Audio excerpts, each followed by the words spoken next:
joriy yilda O'zbekiston Respublikasi Prezident davlat stipendiyasiga sazovor bo'ldim.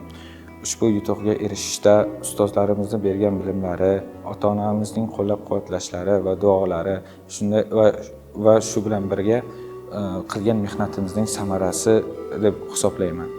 Ushbu yutuqqa erishishimizda biz 30 ga yaqin xalqaro va mahalliy jurnallarda maqolalarimiz chop etildi. Undan tashqari esa o'tgan yili xuddi mana shu vaqtlarda esa Alisher Navoiy nomli davlat stipendiyasiga sazovor ham bo'lgandim. Yana yutuqlarimizdan biri yil talabasi 2024-25-yillarda o'z mutaxassisligi bo'yicha eng bilimdon talaba nominatsiyasida faxrli birinchi o'rinlarni qo'lga kiritib kelganman.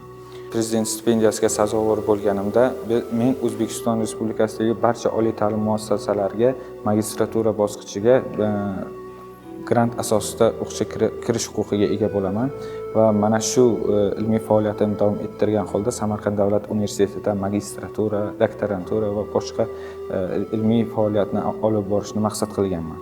Shuni aniq qilib ayta olamanki, universitetimizda biz yoshlarga yaratib berilayotgan shart-sharoitlar juda ulkan va biz yangi qurilgan o'quv binolari, moddiy texnika ashyolari va yaratib berilayotgan shart-sharoitlardan faqatgina unumli foydalanib, faqat bizdan o'qish talab etiladi xolos.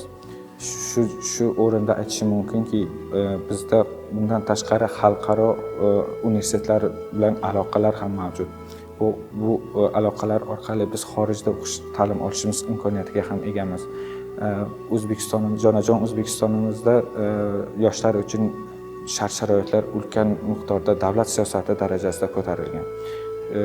Shu o'rinda aytishim lozimki, Prezidentimiz Shavkat Mirziyoyev va rektorimiz Rustam Ibragimovich Xolmurodovga o'z tashakkurimni izhor etaman.